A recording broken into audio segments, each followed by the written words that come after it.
Hello there, and welcome to our fourth episode of the In Our View podcast. I'm your host, the Sith C, and with me is my co-host, the Hidden One. How are you doing? Alright, just doing some bits and pieces. You're doing some bits and pieces. Yep, just doing things. How are you generally, though? I mean, I'm alright, I'm doing okay. I've had a good week. That's very good to hear. And we're not alone, are we? Awesome. No, we're not. We do have a very special guest today. We have Archie. How are you doing, Archie? I'm good, thank you. How are you guys? I'm pumped to talk about some Marvel movies. Yes, we are talking about the MCU, just a general conversation on our thoughts on it at the minute and talking about our favourite movies from the franchise. Yeah, it's going to be fantastic, and I'm sure that we're all going to have some quite different choices for our favourites, our favourite MCU films. I mean, I think that how we're going to do it is unlike our other podcasts. We're not going to be doing any ranking this time. We're just going to have a general conversation. So we're going to talk about the state of the MCU and where we think it's headed, but also looking back at our favourite films and TV shows within it. Absolutely. And before we start, should we just quickly talk about Chadwick Boseman? Yes, of course. So, Yes. for those of you who don't know, Chadwick Boseman passed away on August the 28th, 2020 from colon cancer, and it was a struggle that he'd had going on for 4 years, and he was diagnosed with stage 3 colon cancer in 2016, and it's progressed over the last 4 years to stage 4, and that's really incredible given that he was making films such as Black Panther, Endgame, 21 Bridges. It's amazing what he managed to do given that he was so ill. I just can't believe that he was in such an impeccable physical state, and he managed to maintain that while going through what he was and all of the surgery and everything. Exactly. His family revealed that he was having proper operations, like chemo, like really often towards the end, and he was still managing to, as you say, Charles, keep that form and film all these movies. It's pretty incredible. And I also have a lot of respect because a lot of actors and actresses, what they would do is they'd use that as a way to market themselves or to play a sympathy card, and he never did that. He was very much, come see me acting, not as because I'm going through cancer, so I a huge amount of respect there as well. And also, his career as an actor started quite late. He only really got into TV when he was in his 30s, as far as I can see. And then only over the last 10 years did he really get into movies. So, Exactly. And yeah. to know that you don't have long to live. I don't know if he knew exactly how long he had, but I know he knew he didn't have long.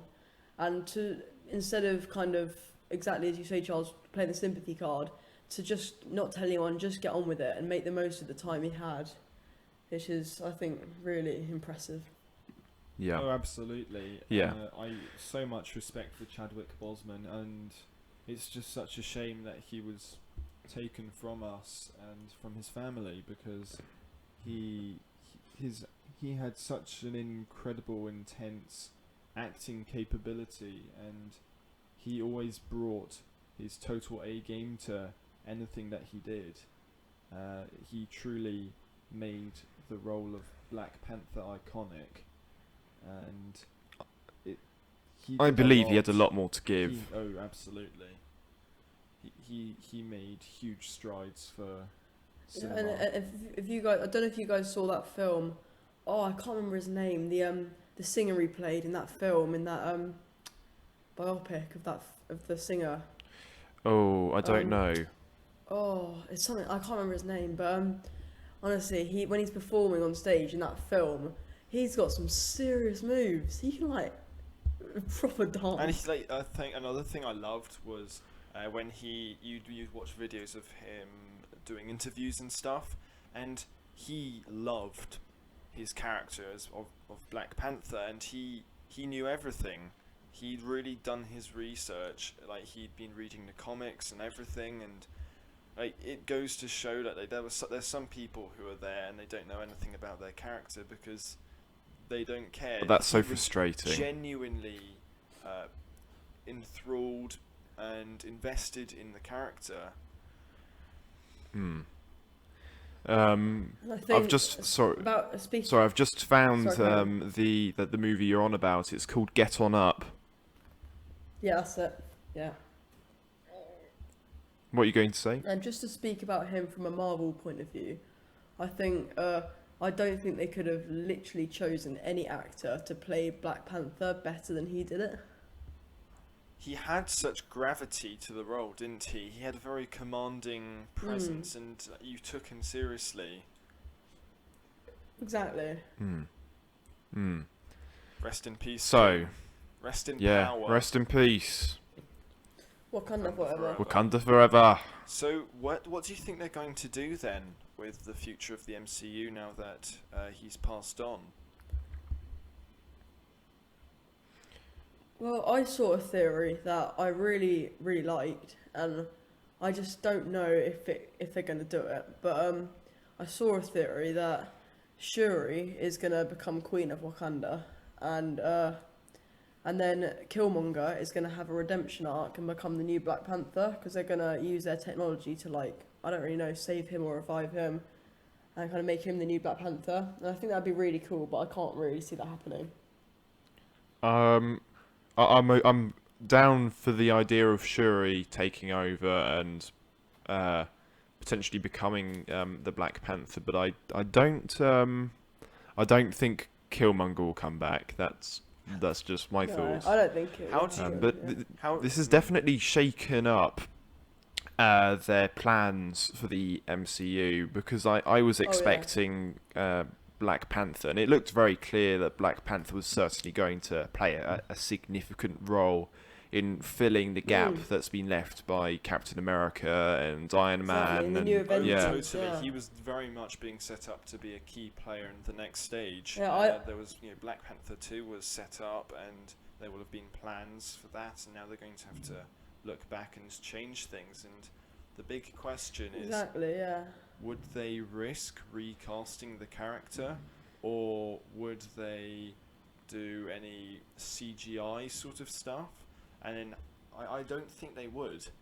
I think they'll have to somehow write him out of the story. It's very difficult to see how they would do that. And I think what they could do, I think they could just start the film with him dead, and they talk about how he died, and it was doing something really heroic, either saving Wakanda or saving Shuri or something like that.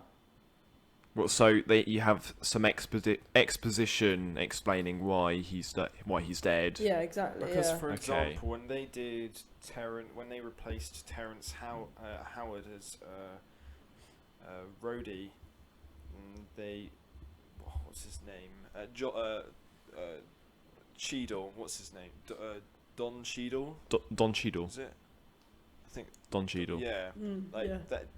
Terrence Howard had only been around for one movie, and he's alive. It's not like he didn't have a say in the matter, and so that didn't matter. But with Black Panther, he's made the role iconic. He's been in multiple movies. Yeah, exactly. I really don't see a recast happening. No, I don't think they could do that. I really don't. The thing as well with the MCU and Black Panther is, when you write the script of a movie in the MCU, the effects of the plot and the story don't just stay within the individual film. It affects numerous other films and the universe Exactly. of Marvel. Oh, totally. Exactly. I remember coming out after Endgame, and I was talking to my brother about where they're going to go from there. And we were talking about who could make the new Avengers. So obviously Spider-Man, Captain Marvel, and he said, "Who do you think is going to be the leader of the Avengers?" And I said, "Oh, 100% Black Panther. He's the only one with the proper leadership qualities." And I thought they were going to have a whole Avengers base in Wakanda. I thought he would be like the central unit. Yeah, for I was Yeah. that thinking it would base. be a duo of Black Panther and Doctor Strange. And Yeah, maybe, that'd be cool. the thing is that I feel that Falcon should have a much more of a leadership role. It's just a shame that Falcon and Winter Soldier, they don't bring the same gravity as these other characters because they're much more grounded. And I feel that having grounded characters is really important because it's, it brings it all home. And the MCU is going very much in a cosmic route and quite a strange, excuse the pun, strange route.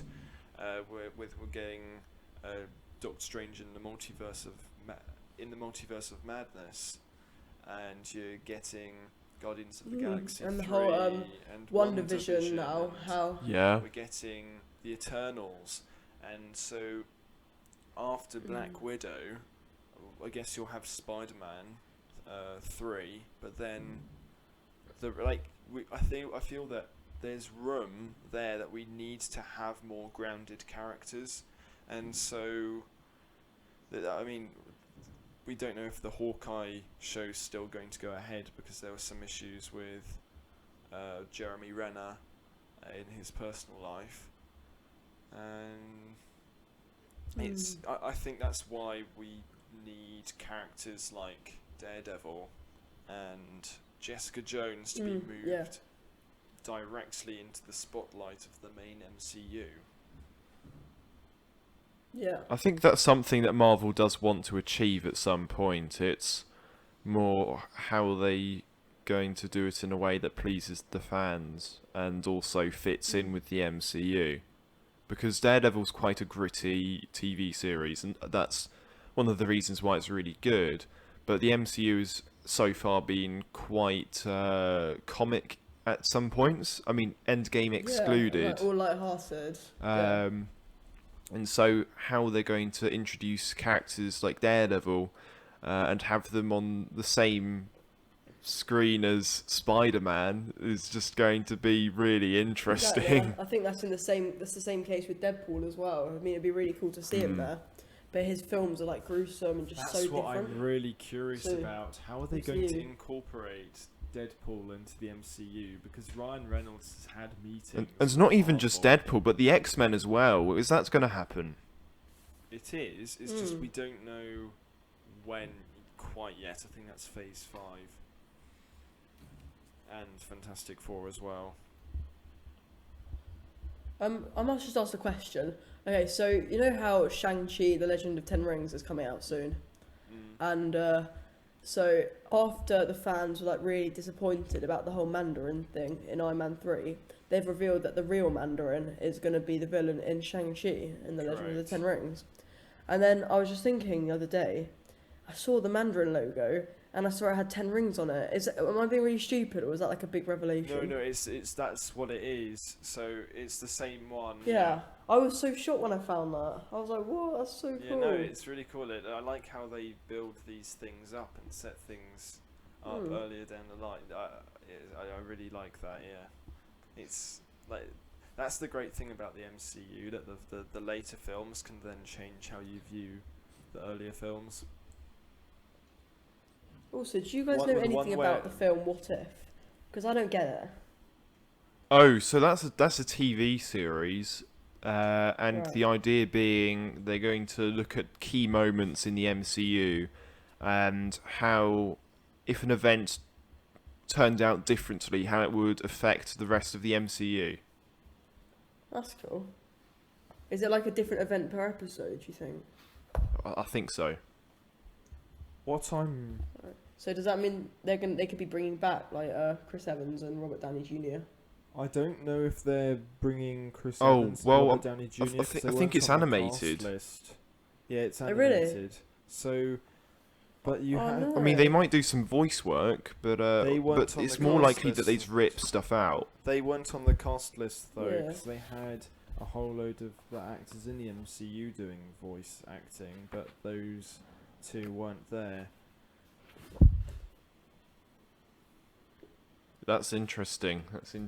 Maybe Yeah. they're not there very deliberately. But you had cool stuff though, Archie. Mm. Like, what if Peggy Carter was given the super soldier serum and she became like a Captain Britain? Or what if it was Black Panther who was abducted when he was a child and became like Star-Lord? Alright, that's quite So cool. it's just a bit of fun, really. But it's exciting. Yeah, it should be interesting. Do you guys think we'll ever see Chris Evans and Robert Downey Jr. in the MCU again? Because Captain America isn't actually dead, but he's in another reality at the moment, isn't he?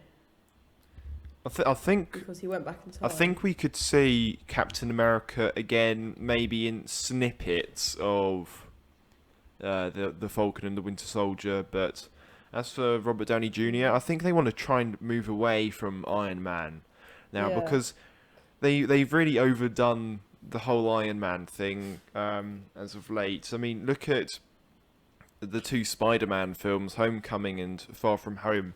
Iron Man still has such a massive influence in both of those films, even in Far From Home, where Yeah. he's dead. And it turns out that Yeah. Mysterio was an ex-employee of Stark. Like, it's all that stuff where they need to move away from it and maybe shift to something like Norman Osborn and Oscorp, because that's Yeah, a that direction was so they are cool. definitely looking like they would go down. Speaking of, sorry, you go. Can I just? Oh, sorry, thank you. I just wanted to talk about the new Spider-Man film and how it still hasn't got a title. Okay, yes. So I really want to talk about Sony and Spider-Man and their big moves. So is this a good time to talk about all of that? Yeah, sure, waffle ahead. Okay, so Venom, what they did was very clever, in my opinion. So they decided to have it take place in San Francisco, not New York, and that's very deliberate. It's so that they can say that it does take place in the MCU, because they didn't have to put the Avengers Tower into the movie. If they would, and they would have if it was in New York.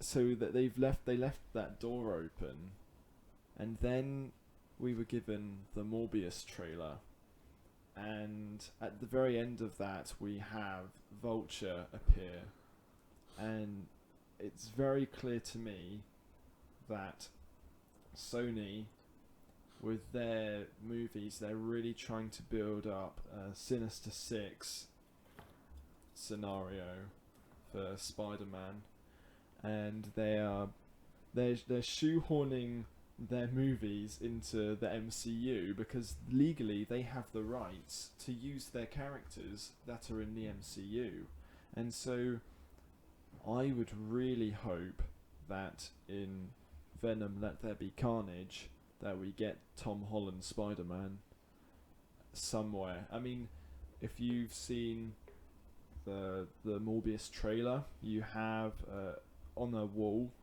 you have a poster of Spider-Man and it says murderer on it, referencing to Mysterio in Far From Home. And in the behind the scenes of Venom 2, you have there was a bus and it had signs like "Have you seen Spider-Man?" and stuff like that. So he's obviously on the run. So I'm really excited for Spider-Man 3 because there's a lot of opportunity. Yeah, there. I saw the same sort of theory about what could happen in the third one, and I feel like the name is gonna give away quite a lot because they haven't released it yet. And obviously, we've had the word home in both of the titles so far, so I think the next one will have home in it as well. A cool theory I saw was that it's going to be called Homesick, and so you're right, Charles, that he'll be on the run, and that's why they haven't given away the name yet, because it will obviously give away quite a lot about the film. I've heard Homesick, and I don't know how I feel about that. I mean, it's good, but then I don't know. I think Home Run would be good, but then I don't. Maybe I don't know whether they're going to just make it a trilogy or if they want to do 3 films and then a big Spider-Man versus Sinister Six film, and so depending on that, it could be Home Run. Yeah, I get that. Also, someone who obviously had a cameo in Homecoming in prison at the end in the after credits, when obviously Vulture does something right and he doesn't give the guy in the prison Peter Parker's name, but that guy in the prison was called Matt Gargan. Scorpion. And he is Scorpion from their comics, and obviously he even had a scorpion tattoo on his neck, and I don't know if that will be just a little Easter egg or it could actually be foreshadowing as to what the next film could have. Oh, totally. Did you want to say anything, Hidden One, Henry? Well, I've just been staying hidden, haven't I? I just think it's really funny how Sony have managed to push their way into the MCU. That's hilarious. And Disney doesn't really have a choice. They can't really do anything because Spider-Man is such an important Marvel character. He's arguably the most iconic Marvel character. And so probably the most well known. And so they can't just say, "Oh, whatever, we're going to do this without you, and we don't care," because, well, Spider-Man's a cash cow, and also because Sony own Spider-Man, they also own the majority, if not all, of his main nemesis, his enemies. And of course, Norman Osborn, for example, who owns Oscorp, that again is mainly a Spider-Man villain. And so they want to have Norman Osborn, and there were negotiations, weren't there, going on, and it was looking like Spider-Man wasn't going to be in the MCU anymore at one point because Sony weren't giving up. And so I think it's come to the right decision. I think it's great that Sony has got its way in, and the reason why is I really like that we're getting to see some very different movies within the same universe popping up, such as Morbius or Venom. Both very tonally different and creatively different, and it's refreshing given that we've come accustomed to the MCU's way of doing things. The formula. It's very formulaic at this point. And so one of the challenges that Disney and Marvel are going to have to deal with is moving away from that formula and finding something that's somewhat different but equally as successful. And so Sony and Disney could learn a lot from one another, because Sony has had a lot of success, obviously not as much as Disney, but they are extremely competent filmmakers as well. Yeah.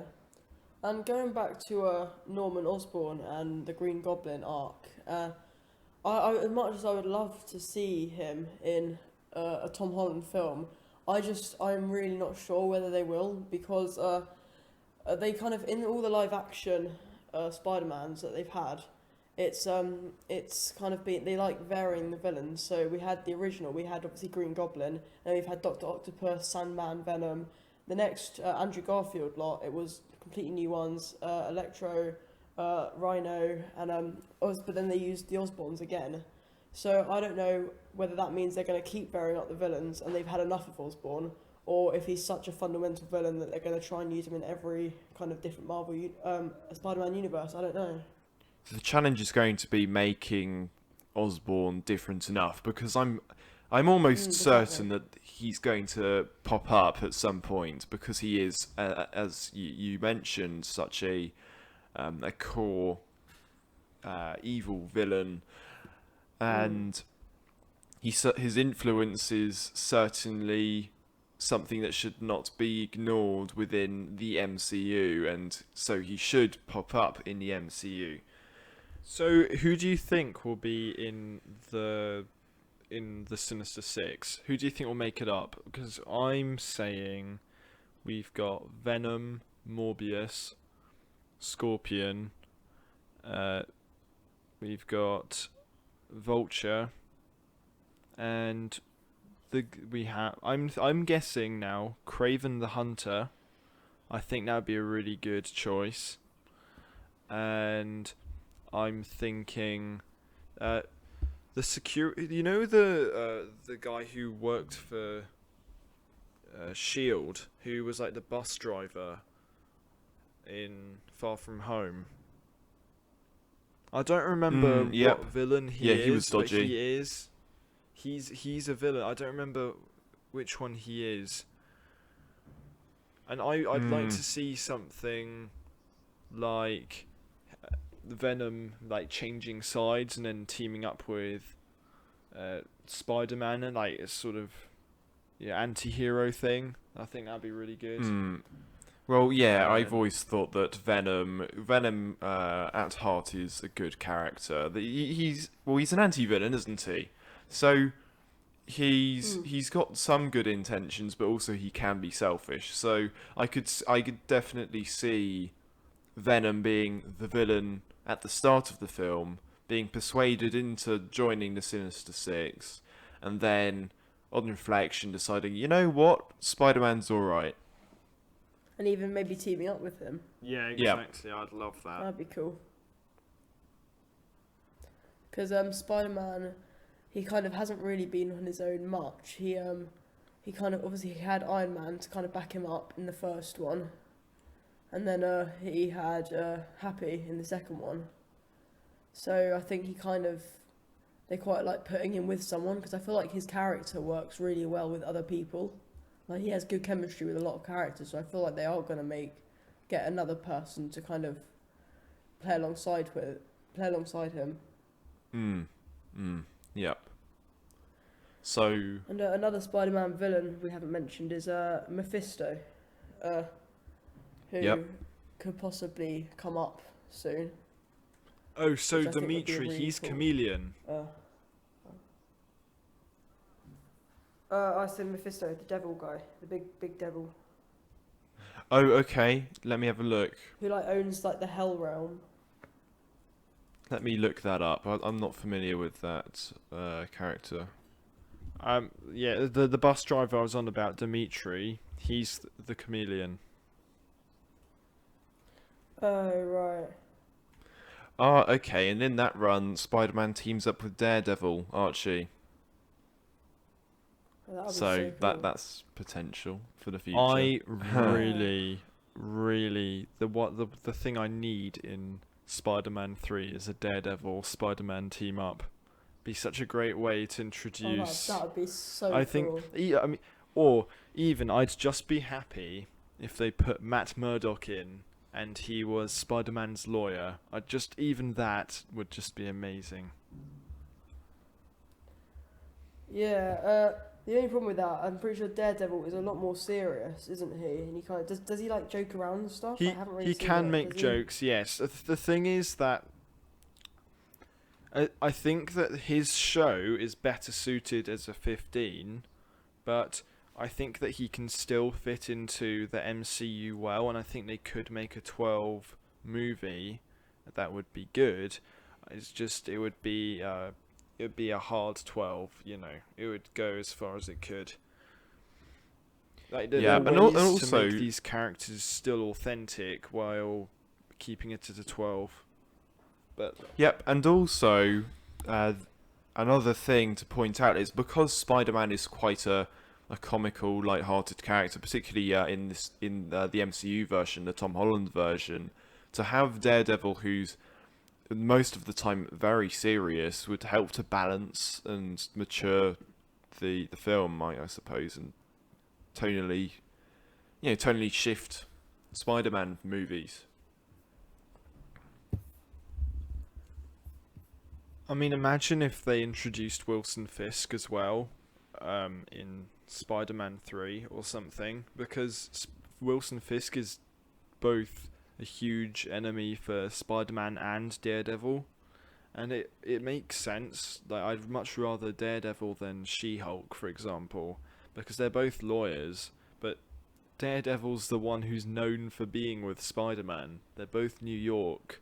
You know, it makes so much sense. Spider-Man wouldn't stand a chance against Fisk. He would be terrified. Oh, he would, yeah. Fisk is scary.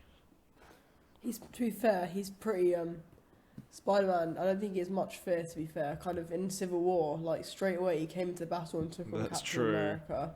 In Infinity War, he took on Thanos. I mean, I don't think he really cares what they look like. I think he'll take them on.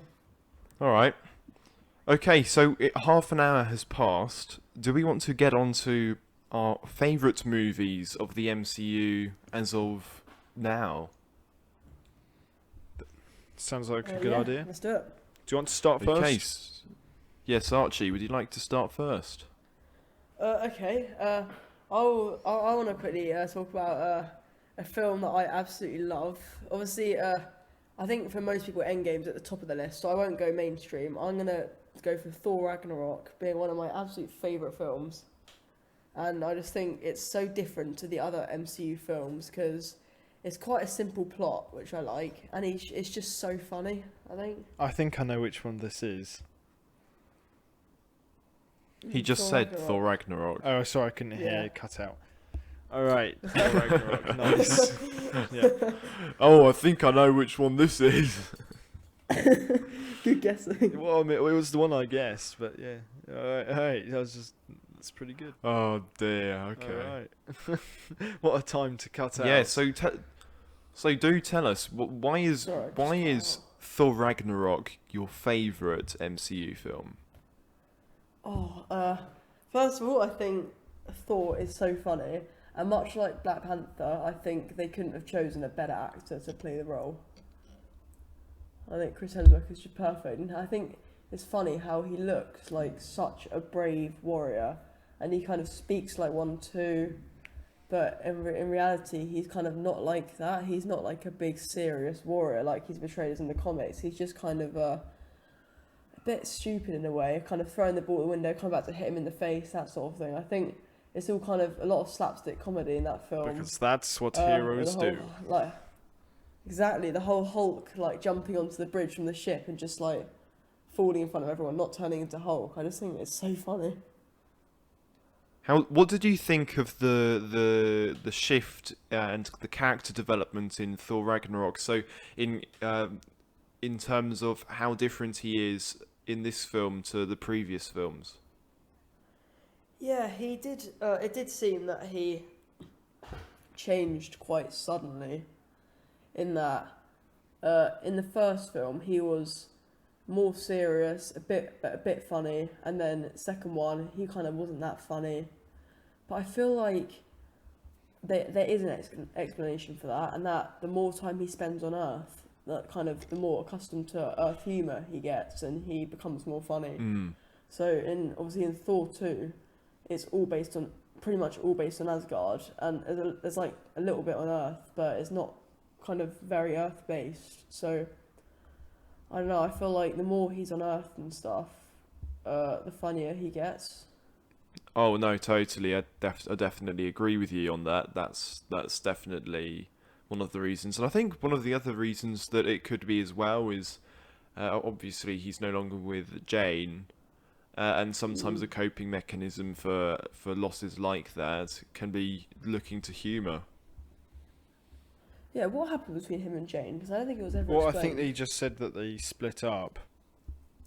I think that's when they arrive in New York and he's with Loki Yeah, and then people they want to have a Mm. selfie with Thor. Yeah. Speaking of Loki, I feel like in that film, something that also is so good about it is Thor and Loki's kind of chemistry. Because previously, Loki's been more evil, and they kind of haven't got on at all. It's all been serious kind of rivalry. But in Ragnarok, I think Loki's obviously becoming a better person, and I just think their kind of relationship is so funny. Yeah, Loki's brilliant in this film, and when you have the scene where Thor and Hulk are fighting, and then he's like, "That's how it feels when when Thor gets completely smashed," and then Yeah. he gets looks from what's his name, Jeff Goldblum. Yeah, is it the Collector? No, that's not it. Sorry, what's his name? No, he's the Grandmaster. That's it. Yeah, it's really good. I just love one of my favourite scenes from that film is the get help bit. And they're coming up the lift and they know there's going to be a lot of guards in the next room, and they're like, "How are we going to get past this?" Thor's like, "Oh, we could do get help." Loki's like, "We are not doing get help." And they come out and Loki's like limping and Thor's got his arm around him. And he's like, "Help, help, my brother's hurt." And he like chucks Loki at all the guards and knocks them out.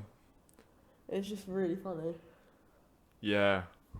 Yeah, good scene. Good scene. There are quite a few good scenes like that in that film. And then also you have some good side characters as well.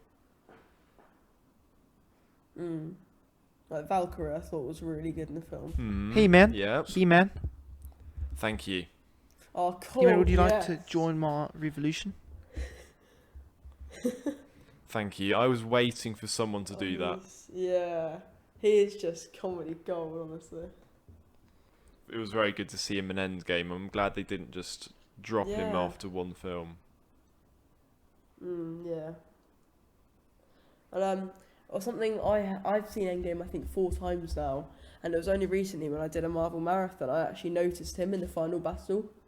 Yeah. Yeah, he's there. He's which was there. cool. With Meek. About that final battle, it's so good, but it's just I feel so sorry for not even Black Widow, but I feel so sorry for Scarlett Johansson, because she's obviously been there since the very beginning, Yeah. and the fact that she had to kind of watch it being filmed and didn't get to be in it at all, I felt so sorry. Yeah, for her. that's pretty rough. Yeah. She had it rough. And she should have had her She solo really did. film way earlier. It should have happened. Yeah, absolutely. It's bizarre that it didn't happen.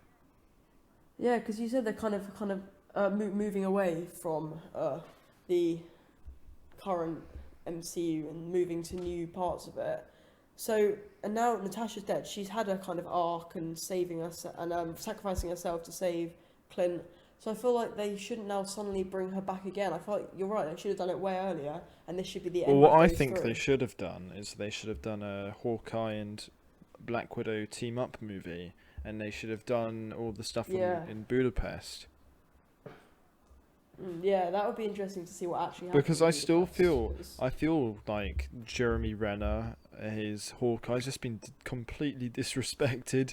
Like he's always the one who sort of gets left out, or In the like he's the only background. one out of all of the main 6 Avengers who's not going to get his own film. He's going to get his show, and yeah, I know that the shows are. The shows they're longer, and so you get more time with the character. But it's I know it doesn't. Shows still don't quite have the status that films do, Yeah. and so I just Rightfully or wrongfully. Yeah, I think wrongfully, but it's a shame. It's a shame. I know. And I feel like in the first Avengers, which is a really good film, seeing them all kind of come together for the first time when all we've had is solo films so far. But the fact that Hawkeye obviously does have a good storyline in that film because he was taken by Loki, but I feel like they they don't kind of bother about his own about his character. So I think if he hadn't have been the one taken by Loki, he would have just been a complete background character throughout Probably the the film. best film for Hawkeye is Avengers: Age of Ultron. Yeah, him and Scarlet Witch and their friendship. And Quicksilver. I really like. Yeah, I did think that Hawkeye was very good in Endgame though. Yeah, He did actually absolutely. get some important moments. Yeah, as good as his performance was in Endgame, nothing can make up for that hideous haircut he has. Yeah, it's not good, is it? That's honestly, it's like a really, really thick mohawk. It's just wrong. Yeah, I don't like it. But yeah, man's gotta do what man's gotta do. If he's feeling a bit edgy, then yeah, go for it. Lost your family, get a mohawk. Yep. Don't do Apparently. that. Don't give me hope. Okay, is there anything else you want to say on Thor Ragnarok? I think that's about it, to be fair. Yeah. Really funny, like the characters, good character moments. Okay, cool. Yeah. Charles, the Sith My say, favourite what is MCU your favourite? film is Captain America: The Winter Soldier. I feel that Yeah. a lot of the films now, like the more recent films, it's all about CGI battles and comedy all the time. And there's a place for comedy for sure. And like I think Thor Ragnarok, it's very much, it is a comedy, and so it doesn't take away from it because it's established as a comedy. But you have there's certain moments in Spider-Man where there were some comedic moments where it didn't feel quite right, where it should have been a bit more serious, a few things like that. So I think that Winter Soldier to me has become much more rewatchable because it takes itself really seriously, and it gives us a political thriller within the MCU, showing that there's much more to the genre than just, oh, it's a superhero film. It's much more than that. And what it does for Captain America's character is really important, because we have someone who in the comics was quite black and white, very patriotic, very always the good guy, all of that sort of stuff. And in this film, he's asked to question his allegiance to S.H.I.E.L.D. and to his country, and what does it mean to be a fugitive, and what's he willing to do for what he believes is right.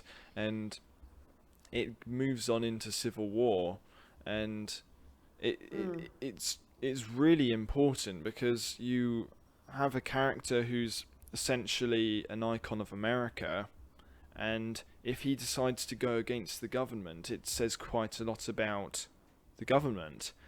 And so it's a very it's serious, but I enjoy that because you have a proper character arc, and you see the progression of this character, and you understand why they make the decisions that they do.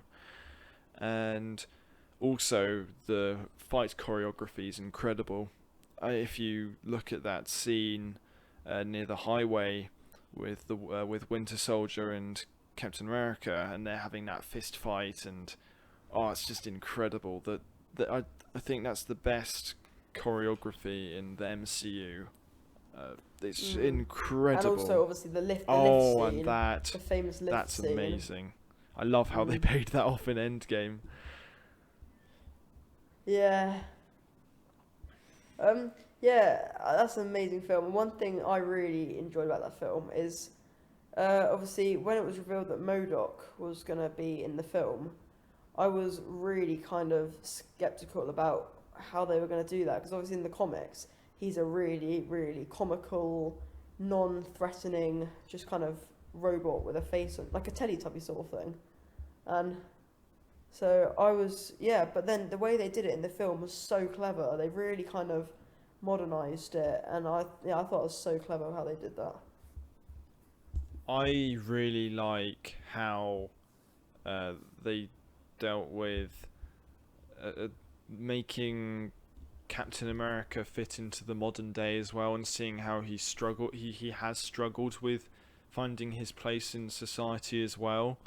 A bit of a fish out of water sort of vibe, and one of the really great ways that they do that is through the music, because in the first film we have it's done by Alan Silvestri, and then in Winter Soldier you have it's done by Henry Jackman, and it's much more serious and tense, and it reflects the character's journey in this film, and but it still has those bombastic and heroic moments in the music, and it's incredible. And in the Winter Soldier theme, it gives me goosebumps because it's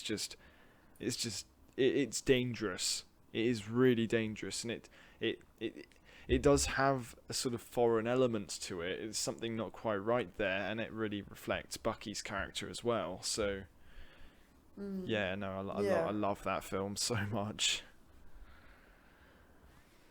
Staying on the subject of Captain America, I obviously we're not going to like all the Marvel films. Are there any kind of MCU films you don't like? Because personally, I really did not enjoy the Captain America: The First Avenger, to the point where I had to go on my phone through it because I found it too dull to sit and watch. Oh, that's really interesting. Okay. So, films that I don't like in the MCU. I think Iron Man 2 sticks out to me. Yeah. That's just basically it repeats the same character arc that Tony had in the first film, and then puts it into the second film as well. So it's a bit of a pointless film, and there's so many different narratives, so many different plot points going on that you don't really get enough time to go into detail or depth into any particular one. So you have the really interesting villain in basically the guy with the slashy like electric things. I don't know what he's called. Whiplash. That's Okay. the one, yeah. And then you have the arms dealer. What's his name? Justin Hammer. Thank you, guys. It's just a boring film to me. I don't like it. And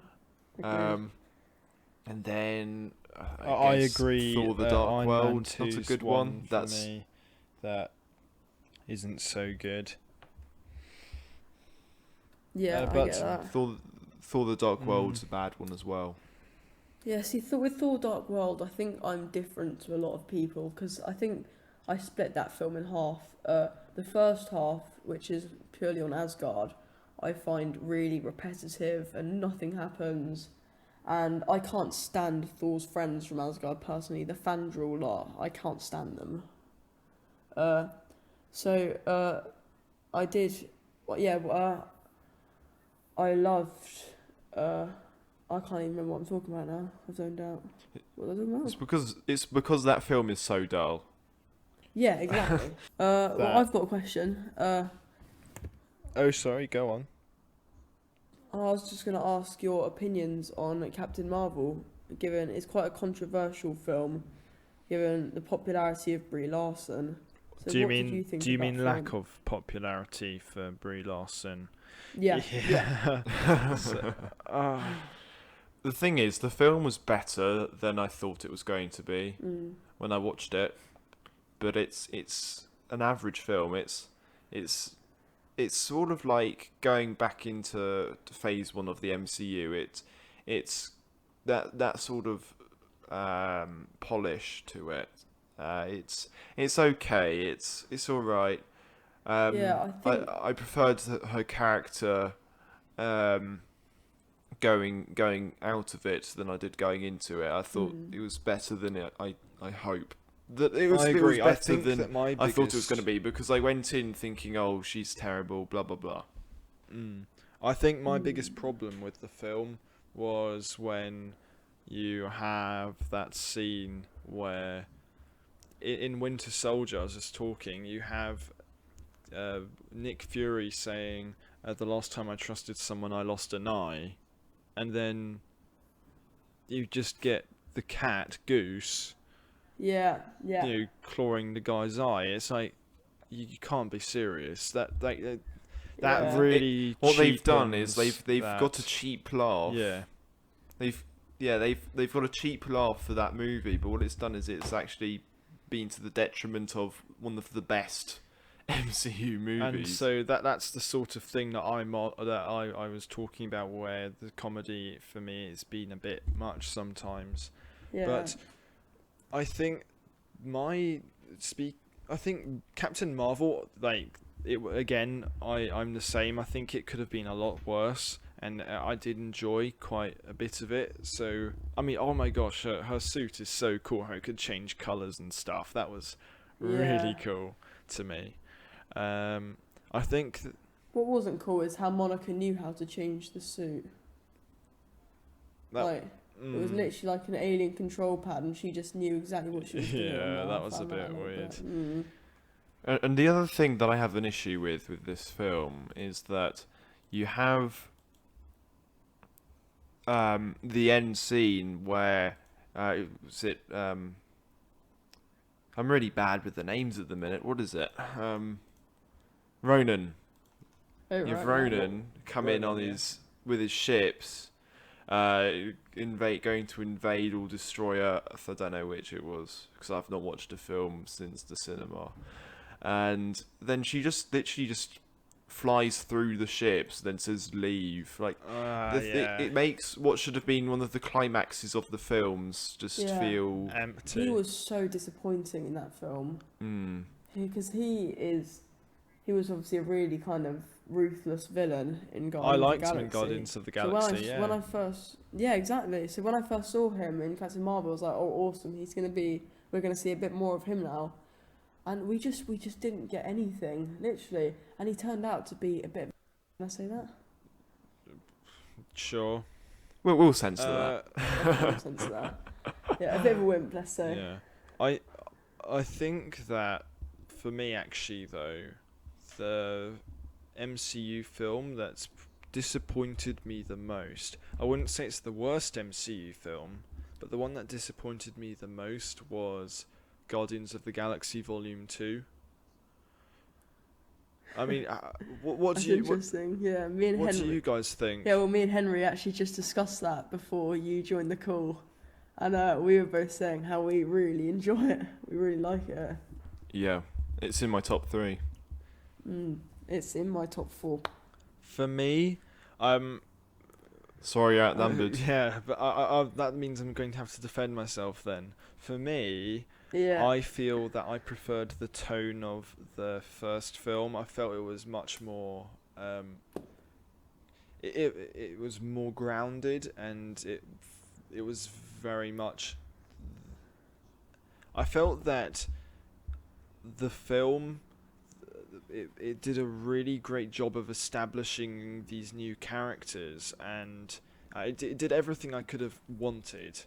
And then the second film, it was great. Like there were bits of it that were fantastic, but I wasn't a huge fan of some of the stuff they chose to do with Ego. I felt that the Sovereign were a bit they didn't sit right with me as villains. I felt that I preferred the big, bombastic. We're the Guardians of the Galaxy, and they're saving. That the people are witnessing this amazing moment. I think that the Guardians of the Galaxy themes are really important in movies, and I felt that this might seem like a nitpick, but I don't feel that music was used well enough. There were some bits that were really stupid to me as well. So when Gamora, she picks up that huge gun that was on the side of the of the ship and starts shooting at Nebula. To me, that was ridiculous. It felt like comic bookie's not the right word. It felt just like I know realism doesn't stay. Realism doesn't apply itself to comic books all the time, but it didn't feel realistic at all. I felt that there were some quite odd choices as well. So with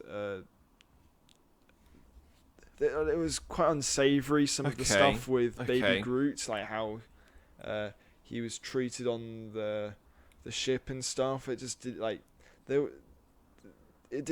there were some things where they could have removed stuff and it would have been a better film, and if they did things differently, but I feel it could have been a better follow-up. Guardians of the Galaxy, like Thor Ragnarok, though, is kind of a comedy, and I think with a comedy you will have a lot of kind of pointless scenes that just for the fun of the film. So I think that's what a lot of the whole Groot stuff was, with him coming back and fetching different items every time, and that's. Oh no, I totally get that. No, I didn't mind that. It was more like how Groot was being treated by the crew members and stuff. I just didn't. It didn't this is a child, it's in a cage and it's being poked and stuff. That felt a bit weird to me. I feel that some of the heart from the first one was lost. You think of, I think the best thing about this film was what they did with Peter and Yondu. That was really good. That was amazing. Yeah, the way they. I really like that. A very important message there about parentage and belonging. But I feel that I don't know. There's certain things that just didn't sit right for me, and I'm really glad that you guys enjoy that film. I mean, you said it's your number 4. It didn't have the same. It is a very different film from the first one, isn't it? Yeah. Yeah. One thing I didn't like about that film is Nebula. I think she's a great character, but her sudden change in motives was far too quick. How she went from literally the minute before trying to kill Gamora, still really angry, to suddenly realising what Thanos was like and going on to kill him. It was just too quick for me. Yeah, I agree with that. But let me explain why Guardians of the Galaxy Volume 2 is better. At least in my opinion.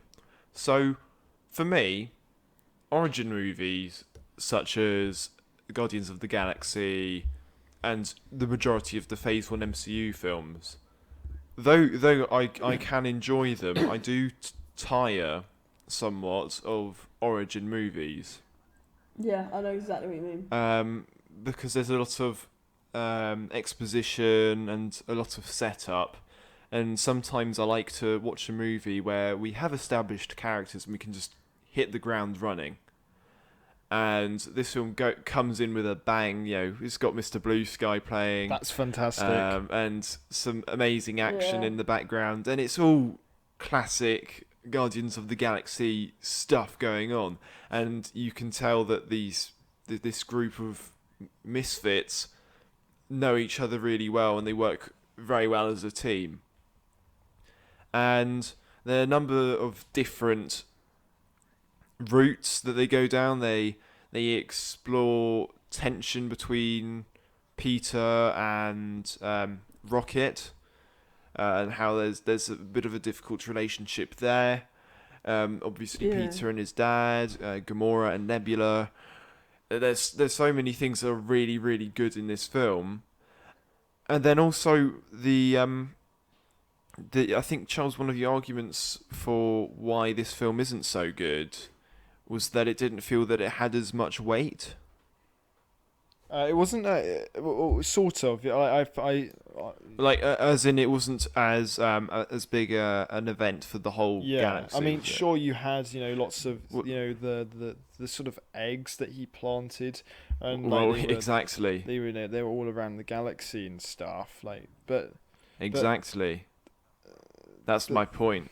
They were all there, and just because something happens and it's the world saved, just because people don't know who was responsible for saving the planet or the galaxy, whatever you want to say, it doesn't mean that it's any less important. And so that's one of my reasons. oh why, no, I do it's totally better. agree with that. I don't. It's just I felt that it was a bit lackluster compared to the finale of the first one.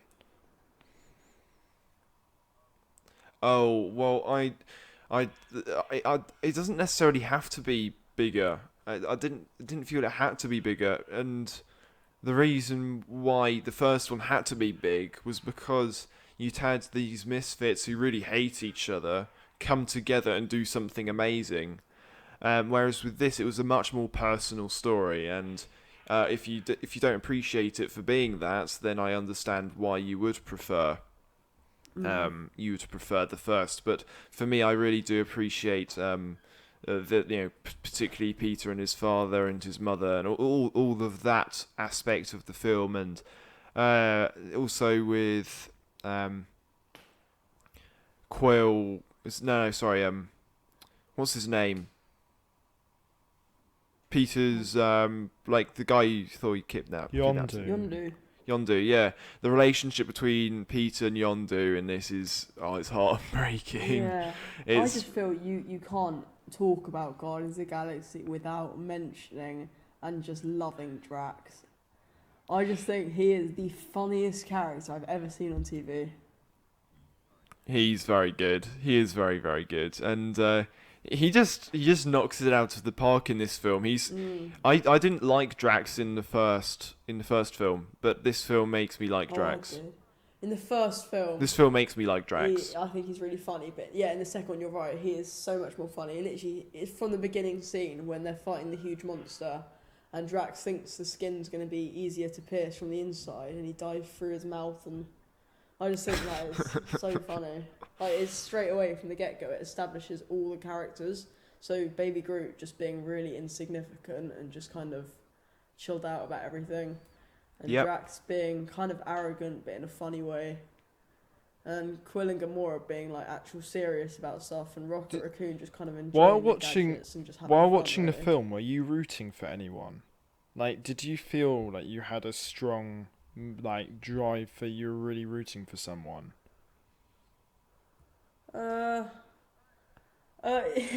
In a way, I was kind of, in a weird way, I was really rooting for Drax and Mantis to actually kind of not get together, but just kind of become kind of really close.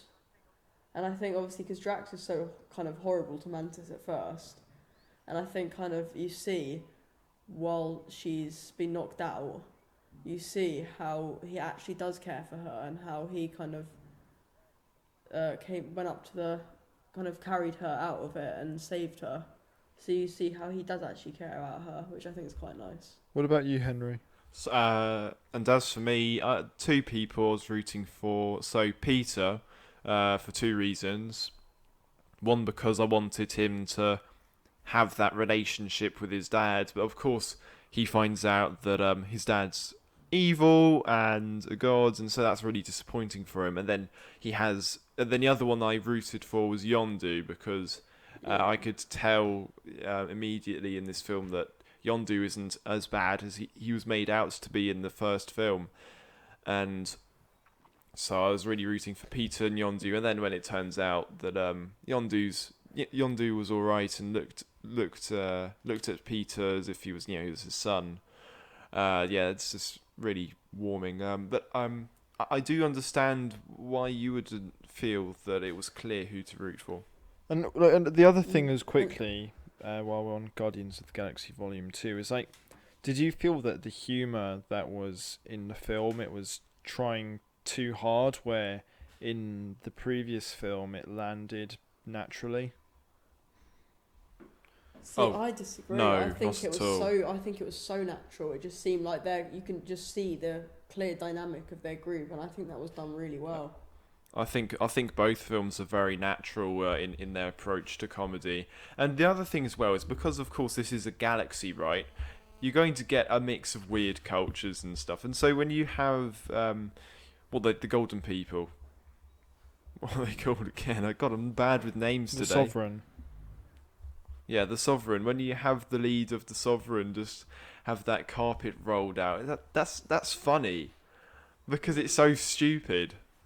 There are a few other things as well, like Mantis and Drax. They're really funny, and the humour does land because there's obviously cultural differences. They're aliens.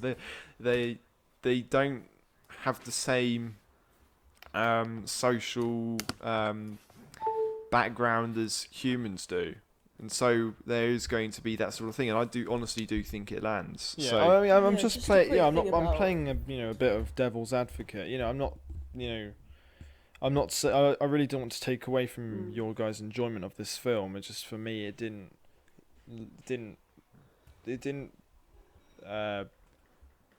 It just to me, it didn't move on in the way that I would have hoped, because I don't know. Like it felt like with Ego in particular, that he'd have a huge expedition dump and then he's sleeping. Can I talk about? Do you know what I mean? Yeah. Can I Can I talk just say about one more one of thing my? about Oh, sorry. Guardians? Yeah, go Fine, on. just one more thing. Go on. How in the first Guardians, obviously, they made a really big Easter egg in the Collector's place when you see Adam Warlock's cocoon in the background. Yes. When obviously all the comic fans are like, oh my gosh, it's amazing. He's such a big character. And then being asked about it, the director said that it was just a meaningless Easter egg and it meant nothing, and it was just a bit of a kind of a cool thing for the fans to see. But then in the second one, he kind of went to the trouble of making a whole after credit scene about him. Yeah. I think.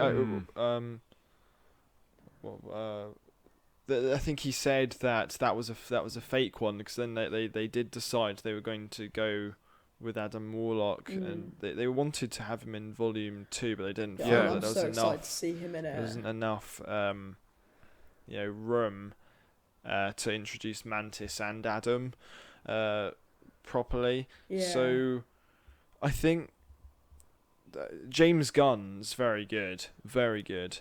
It's just, and I will watch Volume 2 and I'll enjoy it. It's just I feel that it could have been done better, and that's all. But I'm really glad that you guys enjoy it as much as you do. That's really good. Yeah, I can't wait for the next one to see Thor and Quill's kind of rivalry and chemistry. I'm really excited for that. Yeah, and also how Peter manages to fix the relationship with Gamora, or even if he does fix it. Was she in the ship at the end of Endgame? Was she there? No. Yeah, so I don't think she was. Because they're searching for he's on the data sort of screen, and he's searching for Gamora. Yeah, but I just don't think. I think they've had enough of Gamora now, because I think she played a really big part in Infinity War and then got sacrificed. So I feel like another one like Tony Stark and Captain America, I feel like they should kind of leave it there. I disagree. Really? I think Really? that they're going to I be disagree as searching well. for Gamora. That's going to be a big part of Guardians of the Galaxy 3. But then they've just got to start again then with all of the memories and the friendships and the relationship between her and Quill. They've got to completely start again. It might kind of go into repeating the first one. But if you look at Quill's motivations, it's very clear that Gamora's very important to her.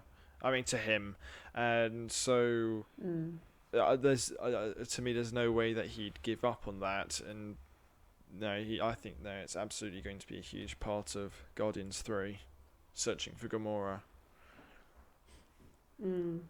Anyway, Henry, what's yours? What's your topic? Yes, what's yours? Okay, okay. So I've got my list here of my top 5 films. And I think it's safe to say Avengers Endgame is my number 1. Yeah. But I want to talk about my number 2. And Archie, you did mention this film, and I completely get why you may have felt inclined to look at your phone instead. But I really like Captain America: The First Avenger. Oh no.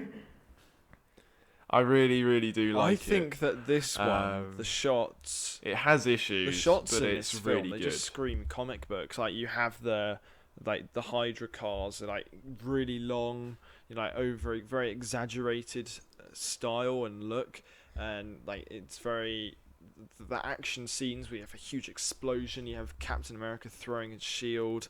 All of that. No, that to me, it's so good. Yeah, What- it didn't feel like a superhero film to me.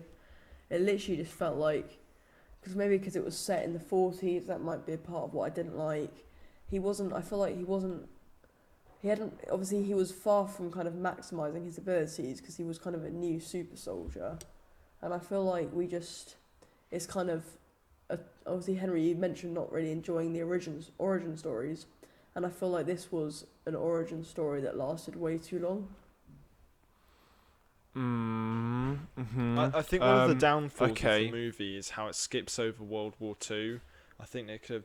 Oh, that totally. Like you have, That's its biggest you have a weakness. montage of events in World War II, but I think that this job. Why couldn't we have joined him on the mission? Where it's not like more than just obviously the Bucky and like on the train and all that. We needed more than just that. We needed to go on at least one more mission with that group to really establish that relationship that they have between them. And that would have made obviously Bucky's supposed death have more weight. Yeah. So Bucky is, without a doubt, one of my favourite characters in the MCU. He felt like just a completely different character in the first one. In the first one, he's just kind of just a normal, really normal character for me. Just a nice character who's Steve's friends with. And he doesn't feel like much more than that. However, obviously in The Winter Soldier, he's got like a really complex storyline with him being a good guy, being made to do bad stuff. Oh, for sure. I think that they really build on his character moving forward from this film. And I do wish we did get more from Bucky in this film in terms of building his relationship with Steve and justifying why he'd be friends with Steve. Because you get the impression that they're completely different people, and yet they're friends.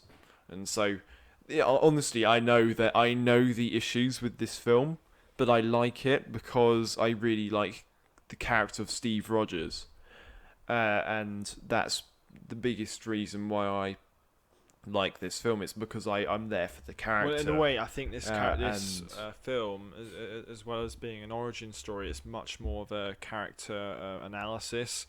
It's who is he? What makes him different from everyone else, and what makes a hero with their values. Can I also just say I love the scene where he's just got his abilities, and he's got his new strength, and he's running, and he's so quick, he goes too fast, and he crashes into I think it's a wedding shop. Yeah, that's just so good. And then like the jumping over the gate, and also that sort of stuff is it's really so clever awesome. because it's not halting the film, but it's not like a montage of him getting used to his abilities and stuff. He has to use them straight away, and so the audience are on this journey with him, and it furthers the plot rather than halting it. So that was a really clever way to show us his strengths and introduce us to the character's abilities. Oh, for certain, I definitely agree with you. I It's see what you mean. he's chasing the Hydra agent. There's a motive for him having to go and go out, and then in the meantime he's also using his powers for the first time. I don't. With Steve, I have a really kind of complex attitude towards him, if you know what I mean. So I think he's got an amazing arc, and I think he starts off for me really kind of cliche, cringe hero, and kind of hard to watch in a way. Kind of how, first of all, in that film and in the Avengers as well, I just think he's so kind of cliche good guy, like always doing the right thing. So I thought it was so kind of, I was so ready for like the Winter Soldier, Civil War sorts of plots, how they actually kind of really kind of They really test built him. his character. Yeah, what do you do when you have a character who's already good? It's like you test that and you see how far he's willing to go to do the right thing, and you change the world around him. It's one of the issues that people have with Man of Steel is to bring Superman to a modern day audience. They made Superman darker, and that was met with a lot of backlash. And what we have with Captain America is he's trying to hold that light and adapt to the modern world, and he still has the core values that character is known for, while also not being the stereotypical patriotic, as you say, Archie, cringe-inducing sort of stereotype. It's very much that he's very. I think that Captain America is probably the most consistently well-written character in the MCU. Because we have issues in Iron Man, in Age of Ultron with Iron Man, where he's not quite right. Some of the decision making is quite off, and that started with Iron Man 3, where he had a bit of a character change.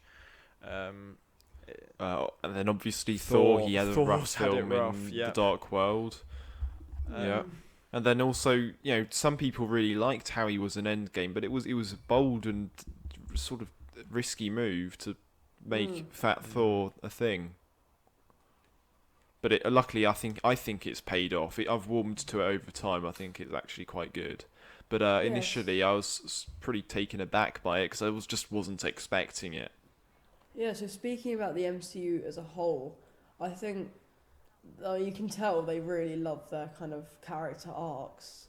And I think most of them are really well done. For example, Tony Stark's going from kind of having a big show all about him in Iron Man 2 and Cap telling him he'll never be the one to make the sacrifice, to suddenly doing that in Endgame. And those sorts of character arcs, and the one about Captain America I just mentioned. But then when they try and make a character arc in a film, I think that's when it feels really rushed. For example, Nebula had this, and also Valkyrie as well. I think because they have to squeeze a whole character arc and a redemption arc into one film.